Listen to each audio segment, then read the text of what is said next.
बिस्मिल्लाहिर्रहमानिर्रहीम। अस्सलाम वालेकुम वरहमतुल्लाहि वबरकातुहू। जी, ये पूछा गया है कि मुफ्ती साहब कैसे पता करें जादू है या वसवसा। अक्सर लोग परेशानी, रुकावट या बेचैनी को देख के कह देते हैं कि जी आप पे जादू है।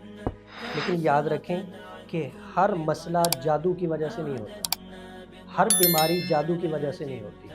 कुछ चीज़ें जादू की वजह से होती हैं और कुछ चीज़ें वसवसों की वजह से भी होती हैं।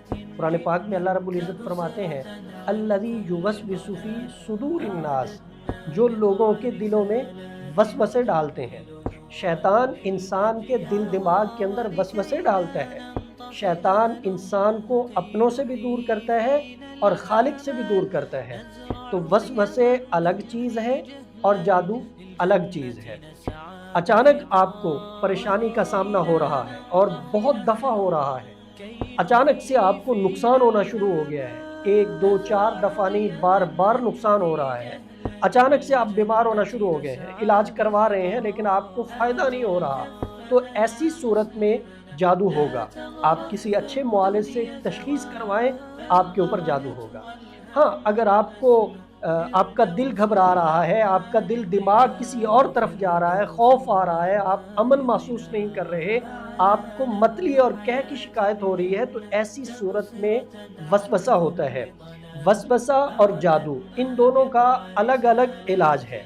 कुरान पाक की जो आखिरी 2 सूरतें हैं, इन 2 सूरतों से जादू का इलाज होता है और इन्हीं 2 सूरतों से वसवसा का इलाज होता है। आपको अगर इन मसाइल का सामना है तो पहले आप तशख़ीस करवाएं कि आप वसवसा का शिकार हैं या आप जादू का शिकार हैं। फिर आप किसी अच्छे मुआलिज से इलाज करवाएं।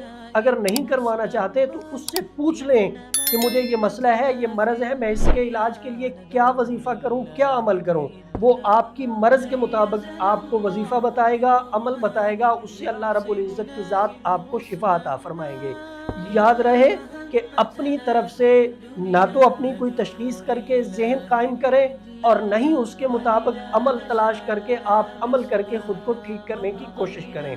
क्योंकि जब हम वज़ाइफ और आमाल करते हैं अपने इलाज के लिए, अपने कारोबार के लिए, तो बजाय फ़ायदा के उल्टा नुकसान हो जाता है, क्योंकि हमें इजाज़त नहीं होती और फिर जिस तरह करना चाहिए उस पूरी तरतीब का हमें पता नहीं होता। जब तरतीब का पता नहीं होता तो उसके मुताबिक हम करते नहीं हैं, तो हमें रिएक्शन हो जाता है। रिएक्शन कहते हैं रजत को। फिर फ़ायदे की बजाय नुकसान होता है, तो वो काम करना ही क्यों जिससे बजाय फ़ायदे के नुकसान हो। आप करें। हमारा मिशन और मकसद ये है कि आप खुद से कुरान पाक की मदद से अपना इलाज करें, लेकिन आप जो अमल लें, जो वजीफ़ा लें, उसकी इजाज़त लें किसी अच्छे मुआलिज से। अल्लाह रब्बुल इज़्ज़त की ज़ात हम सब की हामी और नासिर हो। और हमारा व्हाट्सअप नंबर 0345672860 है। हमसे रहनुमाई के लिए, हमसे मुलाकात का टाइम लेने के लिए आप हमारे इस व्हाट्सएप पे राब्ता करके मुलाकात भी कर सकते हैं। आप हमसे रहनुमाई भी हासिल कर सकते हैं।